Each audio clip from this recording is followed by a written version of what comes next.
Hi everyone. For my cultural criticism project, I decided to look into the importance and the experience and outcomes of service encounters, and this means commodified spaces in which you receive a service, otherwise, more specifically, within restaurants and drinking settings, in which you are given a product to consume. And this is especially important to the region of Spain where we are studying, and our identities as students studying from abroad, more specifically being students from the US. I've decided to look at this entity in particular because of how important it is not only to our experience as students and the identities that we get to create, the language exchange, the learning, but also how this becomes an intercultural space, and it is one of the more predominant spaces into our group because of how many of these occurrences of interactional conversations are more likely to happen when we do go out and consume services. For instance, in one of the texts that I have analyzed, they look at other students from the US studying abroad. However, their students stayed with host families. So this group is unique in the fact that this is a faculty-led program. This is a considerably large, medium-sized group, compared to other dynamics. So a couple questions that kind of guided my thinking is how, for one, are service encounters important to students from abroad in Spain? How do they contribute not only to our learning, but to our intercultural understandings? How can we take these experiences and apply them to our service encountering, how that might differ from being in Spain rather than the US? And not just noticing differences, but noticing what's really unique. Find this most fruitful because this is some of our most frequent interactions living in a new country. Especially for Spanish culture, food is a highly valued part to culture. When I asked what is the first thing that you can think of when I were to analyze Spanish culture, what would you say for me to look at? And two of my friends at the time immediately had said food. Food is a binding component. It's where people gather. It's very important to events. It's something that is crucial. It is something that is honestly based at the heart of Spanish culture, is the food. Since being abroad, you can definitely see that there are a lot of very independently owned businesses. These notions of Spanish culture regarding space, food, language, drinking, all of this is something that I wanted to capture because I found that this is where a lot of our experiences would come into fruition. For me, there are three occurrences that have been the most obvious.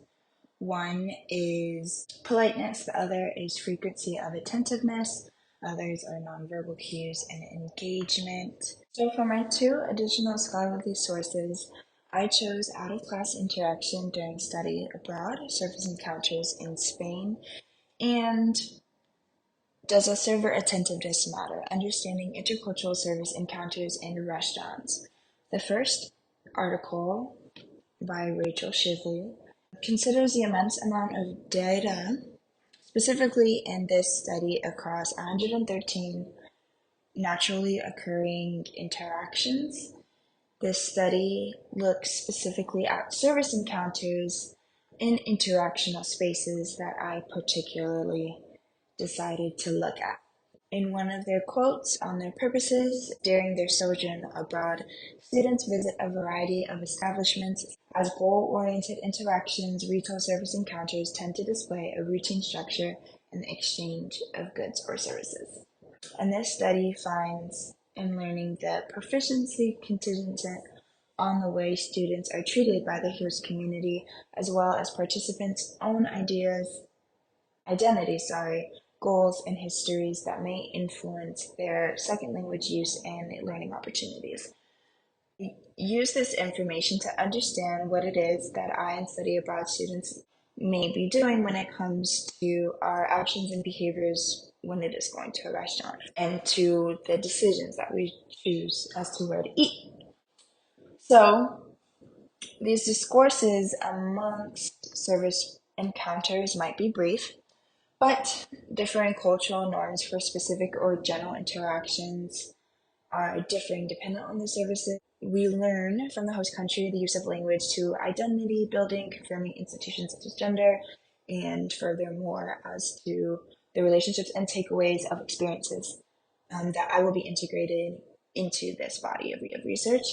My second source from Hai Li is an article about perceptive service encounters, such as how principles of cultural meanings can create differing realities of experiences.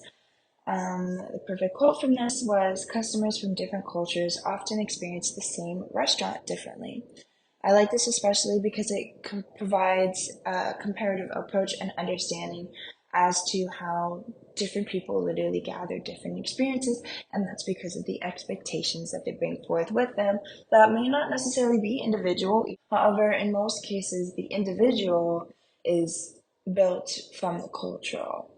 So our understandings, our taste, and our expectations and standards are going to be created because of our cultural background or what we've proven to know as what is good or bad, or what may be a successful and desirable service encounter versus what may not be. This one in particular is more comparative with American values and understanding, and then differentiated how Japanese culture can vary. So, for instance, they looked at how the attentiveness of the waiter based on check-ins. They found that in America, they value constant service, the small talk, continue a perceived friendliness. Also considering that servers in America are more required to be tipped for their service, and that tipping usually varies on how the consumer perceives that service. So there is this norm of what good servicing feels like. Now take that to the Japanese cultural comparison. You find that attentiveness is not as valued. In fact, they found that it was considered somewhat rude to be checking in continuously and not necessary, which especially can be applied to how we view paying interactions in Spain and the idea of tipping as well. So taking this understanding of the host country and being immigrants from the US and how our feelings of service are related to these cultural differences. There was an especially valuable part on power distance that was explicated in the article, how Americans who are characterized by their lower power distance discourage formalities in the interactions between customers and servers and consider servers and customers equal. So this goes into the idea of that I want to apply to my work is some considerations as to how we may take away our experiences after the fact. And it becomes this quote: "The standardized service offered in one country may not fulfill the expectations and preferences of customers from different cultures." And rather than seeing a service in the scales of good or bad, but to see the extent to which communication behaviors of servers affect the service evaluation and consumption behaviors of customers from different cultures in restaurants. This study has its limitations, just like mine, but I find the structure of understanding that service encounters are always intercultural is an important idea for my project and a consideration overall, and especially from our takeaway experience in service encounters in Spain. So for my analysis, I decided to look at service encounter measures in particular to Spain, and what I found were rich points or differences, such as attentiveness. For most dining occasions, you would have to ask for the check to finish. There is a understanding of longer periods of dining, of enjoying the food and enjoying that space that you were within, and I feel that causes then less check-ins and a requirement to then notify someone, the service provider, when you are finished with your meal. And another thing is to gauge friendliness and politeness and how this varies, as well as adverse tendencies, what is considered rude or off-putting. these vary obviously by cultural, and so our understandings of what this means is going to vary differently. And of course, our language as a barrier or as a point of what makes our experience different. For most of us within the group are not as fluent in Spanish or are learning, and therefore our abilities to have a holistic conversation or to inquire deeper questions as to our meals might have felt differently. And so I would like to relate this to Sorrell's Displacing Culture article and cultural space. So in one of the quotes, it had said, "Places and the cultural spaces that are constructed in particular locations also give rise to collective and individual identities." So you get a sense of being within that culture in Spanish dining, and also not necessarily Spanish cuisine, but you're also having the experience as a study abroad student in which it can be revealed that you are not from the area. And with that, I kind of got into how globalization and homogenizing tendencies are kind of emerged into our expectations for service encounters. Back to Sorrell's, they said the proliferation of multinational entities around the globe suggest a corporatization and homogenization of cultural spaces. And especially so as you can take like the city center or areas in which there are an influx of tourism. And this can be seen as reviews and ratings. And if you think about it, most of our decisions to going to a certain place, especially if you're not from the area, you look up online and you look through their ratings and you see and decide based on other people's opinions. And so really taking into that consideration that other people's opinions are going to be coming from different locations and backgrounds, and understanding of what a good service is meant to be. And really the effect that our ratings and our experiences have, and it kind of moves us towards, again, the standardization, and whether this standardization is different than what we've seen in Spain is something that I've gauged on.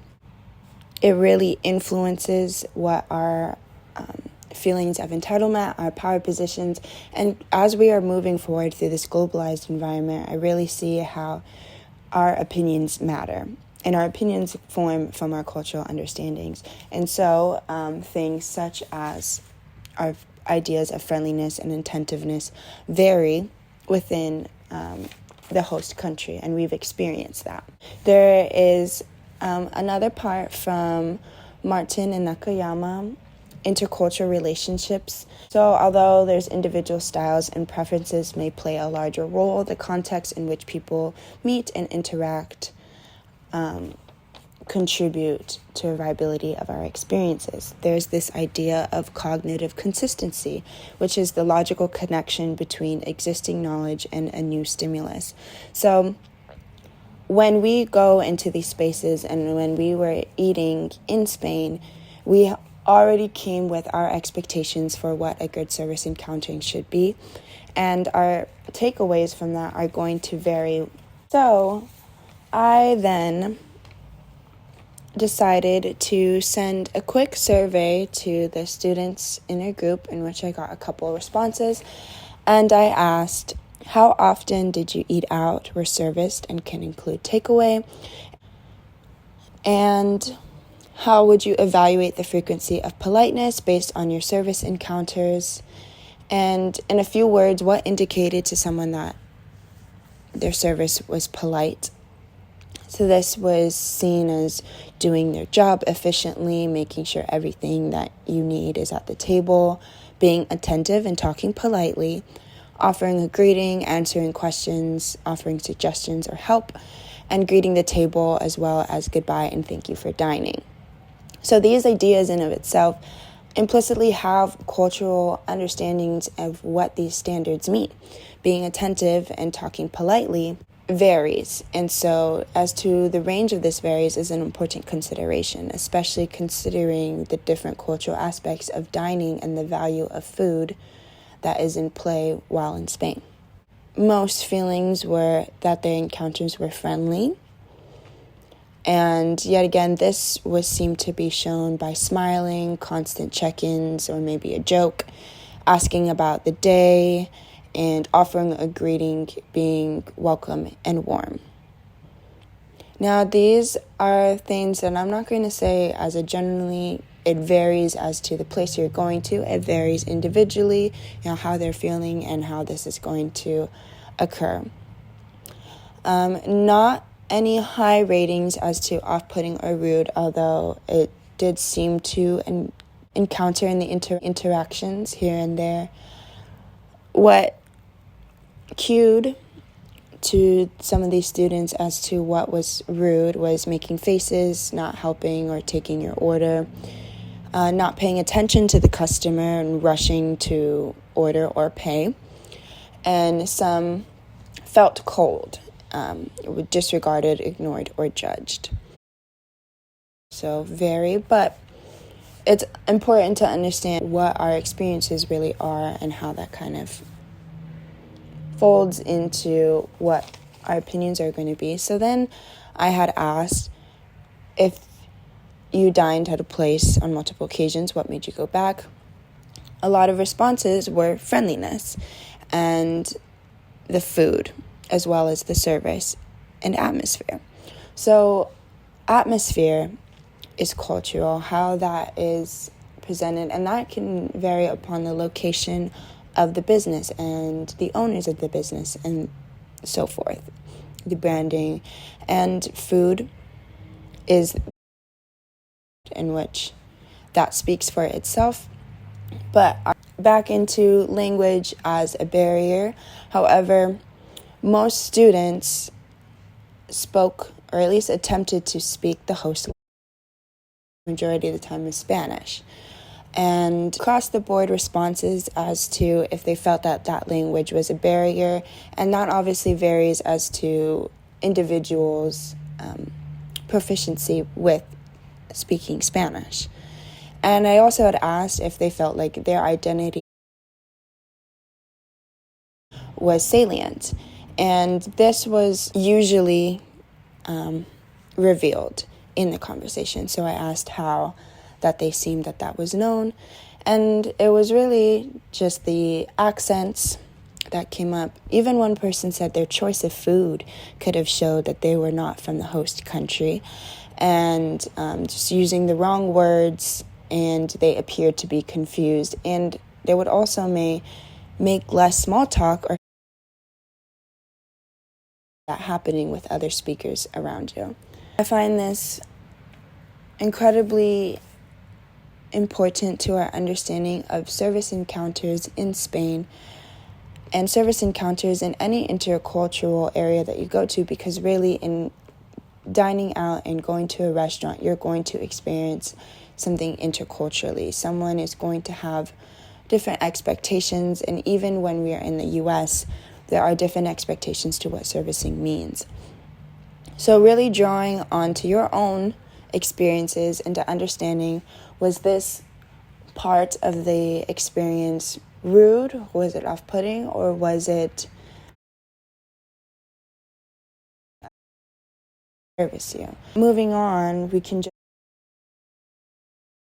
encounters differ, and that our personal opinions, our remarks, and our reviews play a big role as to how the service industry is going to move forward and how actual businesses are going to attend to their customers. So we are actively being a part of the motion of culture, and that is the culture of dining out.